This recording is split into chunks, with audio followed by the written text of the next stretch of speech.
Ils avaient reçu l'appel du propriétaire en pleine nuit. Il hurlait, complètement incohérent, leur disant qu'il avait trouvé un cadavre dans l'un de ses appartements. Il semblait terrifié à mort et avait du mal à aligner 2 mots.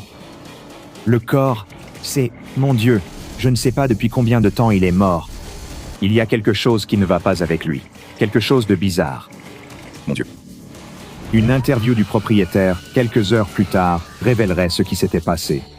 L'un de ses locataires, un homme nommé Clarence Narcisse, avait 1 mois de retard de loyer. Il ne répondait ni aux emails, ni aux appels, ni à rien.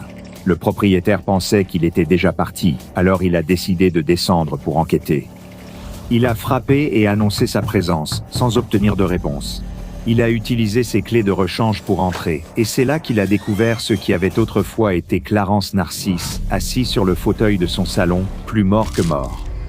La police a dû déployer des forces considérables pour boucler la zone. L'une des agentes présentes sur les lieux était Nancy Detweiler, une agente qui comptait déjà 3 ans de service dans la police qui avait déjà vu des scènes de crime assez macabres. Elle avait vu les restes laissés par le tueur surnommé Fernand le Cannibale, mais cela n'était rien comparé à ce qu'elle voyait maintenant. Elle se tenait à côté de l'enquêteur principal chargé de l'affaire pendant qu'il regardait le corps, une expression de perplexité plissant son front. Il était troublant de constater qu'il était aussi déconcerté qu'elle face à cette affaire. « À votre avis, qu'est-ce qu'on a devant nous, monsieur ?» L'inspecteur marqua une pause pensive. Si je n'avais pas vu le photo, j'aurais parlé de grave malformation congénitale. L'officier Nancy inclina la tête, tentant de mieux observer la créature difforme recroquevillée sur la chaise telle une araignée morte. Elle ignorait pourquoi elle avait dit cela, mais avant de se retenir, elle demanda « Comment savons-nous que nous n'assistons pas à une naissance, monsieur ?»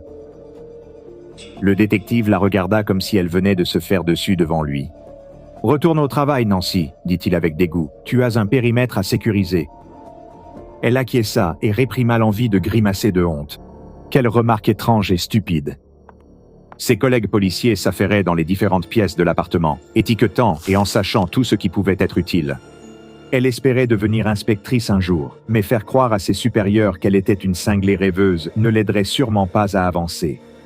L'agente Nancy rejoignit ses collègues dans la chambre, où ils tentaient de séparer les preuves des déchets d'une vie qui avait dérapé. L'endroit était une vraie porcherie, c'était indéniable, et ce n'était pas le chaos d'un cambriolage commis lors d'un meurtre. Non, tout dans l'appartement de Clarence trahissait un homme qui avait baissé les bras des mois avant de réellement mourir et de devenir, eh bien, ce qu'il était maintenant. Les ordures s'entassaient, chaque surface couverte d'une couche d'un bon pouce d'épaisseur de poussière ou de crasse. Et rien qu'en regardant toutes ces images vidéo, eh bien, vous pouvez probablement imaginer l'odeur. Mais les yeux de Nancy étaient attirés par autre chose dans tout cela, quelque chose que, d'une manière ou d'une autre, personne d'autre ne semblait avoir remarqué. Un miroir à main orné, à dos argenté, sur la table de chevet de Narcisse, du genre que l'on imagine dans les mains de la royauté. Quelque chose dans cet objet a immédiatement charmé l'agent Nancy.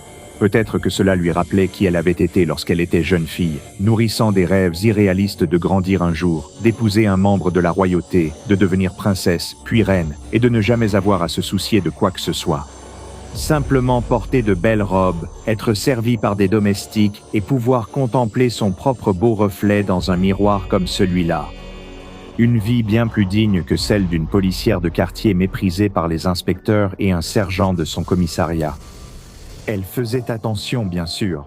Elle attendit que les autres agents partent, anticipant l'arrivée des techniciens de la police scientifique en combinaison blanche, prêts à tout passer à la poudre. Dans ce bref moment de solitude, elle saisit le miroir et le glissa dans son sac. C'était vraiment un détail minuscule, en réalité. Pouvait-on vraiment considérer la chambre comme faisant partie de la scène de crime alors que le corps avait été retrouvé dans le salon?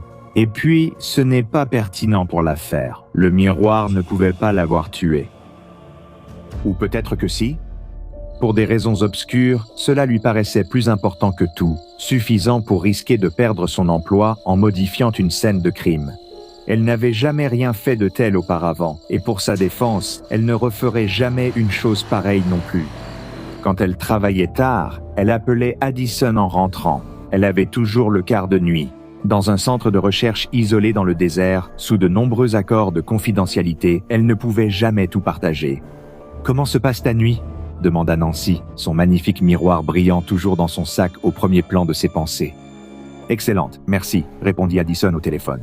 J'ai eu une augmentation récemment et j'ai utilisé l'argent pour m'abonner au Patreon du Dr Bob. Ça a l'air super, j'en ai entendu tellement de bien. Quel genre d'avantage il offre à ses abonnés? Plus que tu ne pourrais le croire, a dit Addison. Non seulement tu as accès à du contenu en coulisses et à des vidéos non censurées de sa chaîne principale, mais tu peux aussi voter pour les prochaines vidéos. C'est vraiment rentable. Et toi, Nancy? Elle sourit intérieurement. J'ai trouvé quelque chose d'amusant au travail et j'ai hâte de l'examiner. Et dès qu'elle fut rentrée chez elle, c'est naturellement ce qu'elle fit. Elle s'est servi un verre de vin, a allumé des bougies parfumées et s'est installée sur son canapé en vêtements confortables. Elle se regarda dans son miroir de poche, se sentant exactement comme l'une de ces têtes couronnées qu'elle avait tant voulu imiter en grandissant. Certes, le miroir n'était pas vraiment parfait.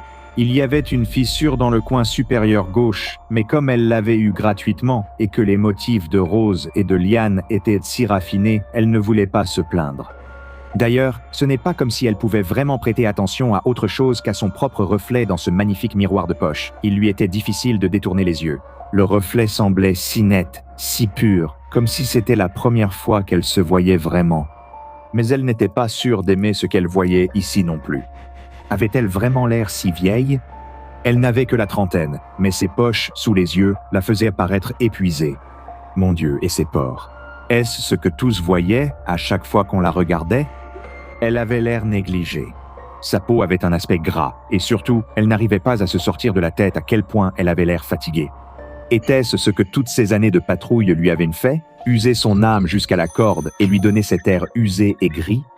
Cette pensée la troubla, mais elle ne cessait de fixer son reflet. Dans les jours puis les semaines suivantes, cela devint une tradition. Se regarder dans le miroir matin et soir lui rappelait d'être plus attentive à sa routine de soins de la peau, malgré le peu d'effet que cela semblait avoir. À un moment donné, on aurait presque dit que, chaque fois qu'elle n'était pas en train de se regarder dans le miroir et de disséquer son apparence, elle pensait à le faire. C'est devenu une telle obsession pour elle qu'elle a décidé de garder le miroir dans sa voiture de patrouille pendant ses heures de travail, juste pour pouvoir revenir y jeter un coup d'œil chaque fois qu'elle sentait l'obsession la gagner. Elle se sentait comme une droguée, devenant froide, moite et anxieuse lorsqu'elle restait trop longtemps loin de lui. Elle s'est rendue compte à un moment donné que le stress devait avoir des répercussions sur sa santé. Elle commençait à avoir de vilaines éruptions cutanées qui la démangeaient au visage, et cela devenait de plus en plus fréquent. Quand elle regardait de plus près, il lui semblait que sa peau était parfois décolorée. Cela lui donnait l'impression d'être l'équivalent humain d'une tranche de pain moisi. Mais cela ne l'a pas découragée, elle voulait juste regarder davantage. Pendant ce temps, Addison, l'amie de Nancy, recevait de moins en moins de nouvelles et s'inquiétait alors que les semaines passaient. Si vous ne l'aviez pas déjà compris, Addison était en fait l'une de mes collègues ici à la Fondation SCP, et elle m'a donc rendu service en faisant la promotion de mon Patreon plus tôt. On pourrait penser qu'occuper un poste ici rendrait votre esprit plus sensible à l'anormal, mais comme dans tous les cas, il peut parfois être le plus difficile de reconnaître les horreurs qui couvent juste sous votre nez. Après quelques semaines de contacts espacés, Addison a décidé de rendre visite à Nancy pour prendre de ses nouvelles. Ce qu'elle a découvert n'a fait que l'inquiéter davantage. Son amie, voûtée et malade, fixait la surface impitoyable du miroir. Elle avait l'air de ne pas s'être douchée, ni même d'avoir dormi depuis des jours. On aurait dit une sorte de grave crise émotionnelle, provoquée par un stress professionnel extrême. Ce sentiment, Addison le connaissait malheureusement trop bien à présent. Comme Addison avait une formation médicale avant d'être recrutée par la Fondation SCP, elle décida de faire un rapide examen à son amie, juste par précaution. Elle avait des ganglions très enflés, suggérant une maladie auto-immune grave. Les éruptions cutanées et la décoloration s'étaient aussi étendues sur plus de zones de son corps. « Nancy, pourquoi tu n'as pas appelé ?» Addison dit avec consternation. « Il faut que je me prépare, dit-elle. Il faut que je me prépare. »« Prête pour quoi, Nancy ?»« Pour l'autre. » C'est alors qu'Addison a compris qu'il se passait quelque chose de terrible. Il serait facile pour un profane d'interpréter tout cela comme une malheureuse combinaison de symptômes physiques et mentaux, mais les chercheurs de la Fondation sont formés pour lire entre les lignes et s'attendre à l'inattendu. Après tout, il vaut toujours mieux prévenir que guérir. Une équipe est venue récupérer l'agente Nancy, qui n'a pas résisté tant qu'elle pouvait prendre le miroir. Elle n'a pas quitté le miroir des yeux à l'arrière du fourgon. Même sortie et conduite dans une salle de test préliminaire, les supérieurs d'Addison ont décidé de la garder en observation, espérant une amélioration avec le temps. Bien sûr, il n'avait aucune idée à quel point il se trompait à ce moment-là. Comme prévu, elle a continué à être obsédée par le miroir dans les semaines qui ont suivi. Elle ne dormait que lorsqu'elle s'effondrait littéralement d'épuisement, et c'était le meilleur moment pour l'observer. Le corps de Nancy subissait des changements encore plus radicaux et troublants. Sa mâchoire restait constamment béante, car de gros kystes se développaient au fond de sa bouche, forçant sa mâchoire à rester ouverte en permanence, dans ce qui ressemblait à une expression idiote. Sa cage thoracique s'étendait d'une manière ou d'une autre vers le bas, allongeant le tronc de son corps. Les organes régulant ses systèmes immunitaires et reproducteurs s'atrophièrent et se calcifièrent, rendant son corps vulnérable à une multitude d'autres maladies. Quand elle parlait encore, elle continuait à marmonner les mêmes absurdités qui avaient poussé Addison à la faire interner au départ, se préparant à l'autre. Dans le cadre de la batterie de tests que la Fondation a effectuée sur elle, ils ont également analysé son activité cérébrale. Cela a causé du stress, car les parties métalliques du miroir rendaient dangereux le fait de l'emmener avec elle dans l'IRM. Elle a été sédatée pour éviter qu'elle ne devienne violente pendant l'IRM. Néanmoins, l'examen a au moins été productif. On a observé une nette baisse d'activité dans les amygdales et les lobes pariétaux de Nancy. Ces processus de pensée actifs se fermèrent d'eux-mêmes, un esprit qui s'éteignait lentement, peu à peu. Nancy n'était plus autre chose, une concession apparemment exigée par l'autre à laquelle elle se préparait. Tout ce processus était plutôt dévastateur pour Addison, qui avait depuis longtemps compris qu'elle ne retrouverait pas son amie. Nancy s'est retirée un jour dans le coin de sa cellule avec le miroir et est simplement restée là, complètement immobile, sans dormir, sans manger. Puis elle s'est mise à trembler violemment et à convulser, comme en pleine crise d'épilepsie. Les chercheurs l'ont vite transférée à l'infirmerie, mais c'était déjà trop tard. Nancy a eu une dernière secousse violente et est morte là, sur la table, dans un souffle humide et rauque. C'était peut-être contraire au règlement, mais lorsqu'Addison a demandé à être celle qui pratiquerait l'autopsie sur son ami décédé, je n'ai pas eu le cœur de lui refuser. Cela l'aiderait à faire son deuil. Étant donné que la chercheuse Addison prend encore du temps pour se remettre psychologiquement après avoir pratiqué l'autopsie, eh bien, je ne peux pas encore dire si elle pense avoir fait le bon choix. En ouvrant la cavité thoracique de Nancy, elle laissa échapper un véritable hoquet de stupeur.